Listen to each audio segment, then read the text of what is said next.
If you've ever felt frustrated about not growing on Instagram, then this video is for you. You are not too late, the program is not too saturated, and AI is not going to ruin your chances because I got you. For those of you who don't know me, I'm Katie. I'm known as Gentle Coda on here on Instagram, and I'm a full-time artist and content creator. I've grown my art account from 0 to 10k without my face, and from 10k to 50k with my face. So by clicking on this video, you're already on your way to growing your account, because by the end of this video, I'm gonna leave you so much more confident and knowing exactly what to do to grow your account from here. Okay, and I'm gonna start off by saying that growing an account doesn't have much to do with your art skill level.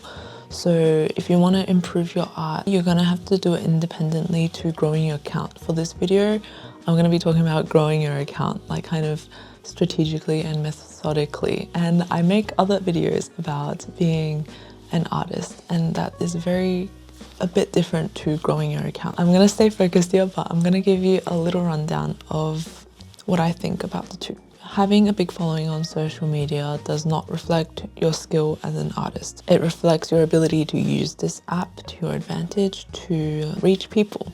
So firstly, we need to stop using your follower count as a measure of your art skill. We need to see growing social media as its own game. Some might think that getting a big following on social media might be a lot of gambling and luck, and it is a lot of that, but there's many things that you can leverage. That being said, if you treat social media as its own game, the game has its own rules, and there's skills that you can develop that you can improve in this game, and it's very different to improving in art. Yeah, and one of the factors here is the algorithm. Okay, so as a definition for social media, the algorithm is a set of rules and calculations that determine what content is shown to users and in what order. So if you spend a lot of time watching like Satosugu content, you're gonna get more Satosugu content because the app wants to keep you on the app for longer. So they're gonna show you more Satosugu content because they think you like Satosugu content. So when you're on social media sharing your app, the app values watch time and shares rather than art skill. It doesn't assess your art skill. Like, you'd think better art will get more followers and more likes on Instagram, but that's not always the case. There could be a correlation, because if you have a more visually captivating composition, people might look at your piece for longer.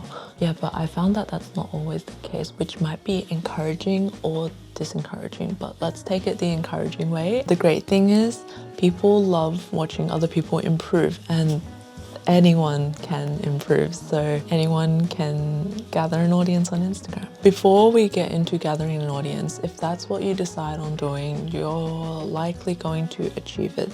So first we want to ask ourselves, why do we want to grow on Instagram? If you're taking this as a career path, something that I've grown to keep in mind is that social media isn't the only path to become an artist as a career. It is the path that is most accessible to the masses of people, because most people use social media nowadays, and if you're an artist and want to get the masses' attention, you also hop onto the thing that people use every day. When you're searching how to be an artist full-time, you're searching on an engine where a lot of content creator artists are. Artists that use YouTube as a means of distributing information are likely to be content creators, most of them.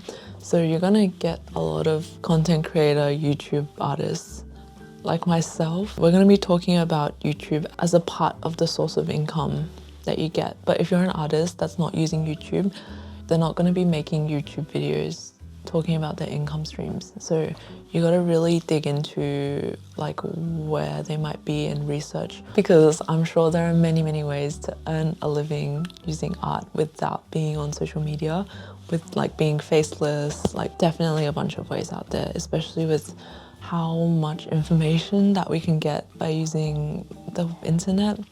I'm sure you can figure out a way. Go research. It's possible. So if you're still watching here, you're probably keen on growing on social media. So from now, I'm gonna share with you how you can easily get your first 10K, 50K, 100K followers, but you're gonna be growing it very intentionally. You're gonna know why you wanna grow a follower base, because it's gonna work. Be careful what you wish for. Okay, now that we've established you all want to grow your social media, now it's to decide if you want to be a faceless account or a face talking content creator account. And you can totally accumulate your empire using both of these accounts. If your concerns about like privacy, security, then it's totally fine not to show your face. If your concerns are about not feeling confident, remember that showing your face and talking to the camera is like a skill, just like when you first started drawing. There's a period where you need to practice and then you'll get better. So everyone starts from a place where they are not good at something. So don't worry if you're bad at anything. Don't worry if you're bad at drawing. Don't worry if your designs are bad at first, because you're gonna improve. Yeah, whether you go faceless or not, it requires practice and planning, and it requires separating growing a social media with art skill. So you need to set aside some time to practice your art either way, and you need to set aside time to strategize and content plan if you want to grow a social media. And the goal isn't to blow up with one single post, it's to build a momentum and to keep it sustainable for yourself. In the end, you're an artist, you're not a content producing machine. Never treat your art as content. Ideally and most commonly, the growth will come steadily and then exponentially. But by the time it goes exponential, you would have built the habits and the sustainable mindset to be able to handle that. The problem with going viral is you haven't developed the habits and the mindsets to cope with a big social media following, so you often burn out or feel very stressed. If you're not wanting to post because you're thinking your art isn't good enough to start an art account, and you think your art isn't good enough to start an art account, no, anyone can start an art account if that's what you choose to do. You think that this mindset will go away once you become a better artist, but it's really not a skill issue of your art. It's really just a mindset. Even objectively great artists can still think this way. It's to do with courage and self-confidence. See, how good you think an art piece is subjective. So you might think this art piece is really bad, but someone else who is more of a beginner than you at art will think that piece is really good. I've talked about this in another video with like your skill curve, like how well you know your artistic taste and your artistic skill. The more art you look at and the more art you consume intentionally will increase your artistic taste. So that is how well you know what you like, okay? So this artistic taste improves faster than your artistic skill. So as you improve, you're gonna know what you like more. And this improves like kind of similar. This is a little faster, but they both improve.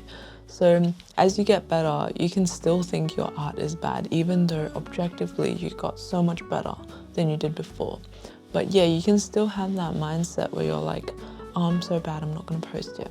It's giving toxic parent. Knowing that that kind of mindset doesn't go away once you get better, it's totally okay to post anytime. And the earlier in your art journey you post, actually the more of your process that gets recorded. If you post on Instagram, I guess you get to see your progress through scrolling, as well as sketchbooks, which is kind of cool, I think. So my action plan for you today to get your first 10K, 50K, 100K is to start a series, because people love seeing progress. People would love to see you improve. They love watching others improve, and people are gonna follow you and cheer you on and see you improve. Now this will help with both Instagram follower growth and artistic growth. Remember, it's really important to nurture your artistic growth while you're building an Instagram. Make sure you keep some healthy boundaries between the two. That will be great for your mental health. So some example ideas are Huevember, where you draw in one hue a day for 30 days. I think it's a challenge. I'll link it down below. There's also other ones like 30 days of showing your sketchbook, I'm actually running one right now with this hashtag. You can also do a fan art theme challenge where you draw the same character for 30 days. The main thing is for an X number of days, you're doing this thing, which has a theme in it. It's like a TV series of your art. So some examples from my journey on Instagram are, the first series I did was not intentionally a series, but I drew Satosugu animatics with music that I liked. So I picked a lot of like Fujikaze songs and like just the two of us. I did a bunch of those songs, and I think the first traction of people that came to find me was through those reels. And I drew in black and white, kind of manga style of Satosugu, and it was like an AMV. But yeah, back in those days I was known as the Satosugu animatic girl. But yeah, back then I was faceless, so that's what got me to 10k as an artist on Instagram. Throughout the challenge, in terms of being an artist, I drew a lot of poses, and I've learned to draw very quickly and efficiently. So I love drawing with minimalistic lines, and I'm gonna show you guys the impact that it had on my art style. So this is my first reel ever posted, and I was pretty nervous back then. I drew with very sketchy lines, but I was so passionate about portraying this scene with this song. My friend actually played this song on the guitar, and I loved his cover so much, and I wanted to draw something out of it, and I was really happy with this. And honestly, looking back at it, it makes me so happy. Looking at this animatic, I really like it. In terms of art skill, I improved a lot over the many animatics that I've made. And here is my most recent animatic that I made, which is not recent at all. It is like 2 years ago, 1.5 years ago. And the line art style is much closer to what I want to be drawing in my manga. I loved manga, but I was too scared to draw manga back then, so I drew these little reels that I found really silly and fun. And overall, that was a really fun thing to do. The next challenge I did was the Huevember 30-day challenge, where you draw with a different hue every day for 30 days in November. So I did that with Satosugu, so by the end of that I had 30 Satosugu illustrations. Yes, I did all of that faceless as well. That was a really fun time, and I found that my illustration skills grew a lot from that Huevember challenge. For anyone that's watching this, I highly recommend the Huevember challenge. You don't have to do it in November. Try your best, and if you can do one every day, that would be great. The key is to make them really low pressure activities. Like, don't put so much pressure on yourself that you can't finish it in one day. Like, make it super easy. But even if you can't finish in one day, that's okay. Just take a break whenever you feel burnt out, and learn to read your body when it's sending you signals. So the next series that I did that got my Instagram account from 10k to 30k is my How to Make a Comic Book series. I made that after I made my first self-published comic book 1 year ago from today. So that pretty much marks the start of my full-time content creation journey. I literally started making reels literally a year ago from today, which is July 2024. But before that, I talked a lot to the camera already. Like, I made lots of YouTube videos already at that time.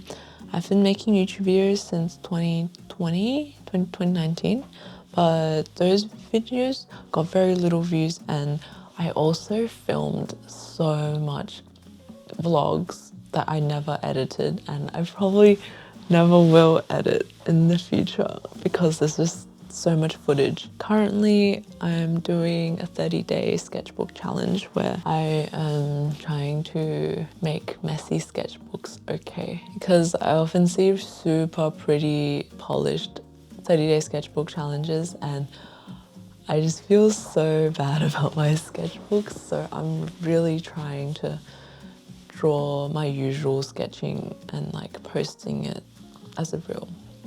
Those ones are like no talking and I'm used to showing my face now, so I sometimes show my face, but it's not a big deal in those videos. It's mainly to show my art, but it's also to show that there's a person behind the art to make it more relatable, that kind of energy. This one, yeah, very, very casual vibes. Now I have around 50k people following me on Instagram, so thank you guys so much. I appreciate you guys so much, and I'll help you guys too. So those are the 5 series that I've done in the past. So now it's your turn. You make a series and notice how you feel as you're making the series. Some discomfort is good because that means you're doing something new.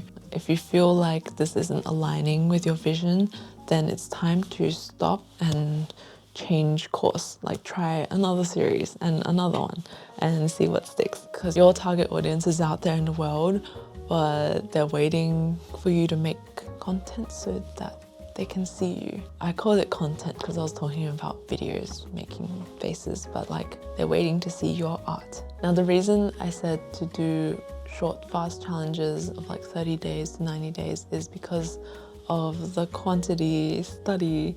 You know that quantity study? You know that photography study where they had a photography uni course and half of the students for their finals, they had to take like 100 photos or something as the final assignment, and they had to submit 100 photos, and the other 5 were graded on quality, so they had to submit 5 like perfect photos, and it turned out that the quantity group actually took better photos because they had more practice in doing their craft. So to get better at social media, you just post more and don't worry too much about the state of the post. Just like get it out there, get your reps in, and don't get too burnt out in the process. Same with art. When you're drawing, draw quick studies that capture the vibe of the piece rather than doing like making it perfect, getting the rendered form perfectly, because a lot of the big learning points of art pieces is the tonal composition, like the composition of the piece and the tonal, like the black, white, gray. Okay, basically what I mean is you'll improve a lot by doing a quick piece, and don't wait to be perfect, just start. Okay, now what do you make your series on? Are you feeling pressured because you have to make like a bunch of videos with the same topic? How are you going to decide what topic to make? I would suggest to brainstorm like a page and write some possible like themes that you want to write about, and then refine those. You can also go on Instagram and see what other artists are doing, and like you can also find a bunch of your favorite art pieces and see what they have in common. So like say you have like these, oh my god, my print fell. Okay, so these, say these, see what do they have in common. Like for me, I love the lighting in all of them, so I would maybe do a Huevember because I want to work on some simple lighting and color capturing, like the most important colors in a piece very quickly. And the more you do that, the better you get at those skills. You'll also grow a social media following because people will be looking at you improving, and then they also love consistency. I feel like the app rewards consistency, which is not great for artists because we want to keep growing, but with these series you can grow and look consistent. Like nothing more aesthetic than a Huevember artist. Come on. It's also good to use posting as a healthy pressure to keep you drawing. Only if it's healthy though, that could spiral. So be careful. Yeah, and for those of you who are not looking to show your face, just remember that your art is not content. When you're wanting to grow on a platform like Instagram, they treat the posts as content, but your art is not content. But you gotta post more to stay relevant, so that's like a slippery slope that you can get into. So don't worry too much about that if you're like not making content, especially if you're doing this as a hobby, as an artist. Not worth. It feels a bit degrading to your art if you do that. Just focus on your art skill. As for how often you need to post this, I'd say for artists, once a week is sufficient. But if you want to be a content creator, I'd say 2 reels a YouTube video and an art piece a week is my goal currently. I think that's sustainable for me. That's what I personally aim for as a full-time content creator artist. Follow a growth that supports your creativity, like this healthy pressure to post is great. But growth that costs your creativity and makes you anxious because people are seeing it, it's time to like rethink your relationship with social media. Take like a really big step back. Don't worry about the people there. I really recommend turning off your Instagram notifications or follower notifications, comments, followers, likes, all of that. Turn those off and just nut and go. Like post and don't get off the app, okay? Don't check your notifications. I'm watching you. But yes, growing on Instagram is not hard when you have a plan. This was the method that worked for me personally, both faceless and with the camera in my face. No matter which style of posting you go, your art is bound to improve by using this 30-day challenge method, okay? And don't worry, you're not behind at all. Now is the perfect time to start to grow an Instagram art account. If you watched up to here, let me know what kind of series you're thinking of starting in the comments, and also leave your Instagram handle so you guys can find each other and follow each other's series. I think that would be so exciting. I'm cheering you on. See you next week. Bye.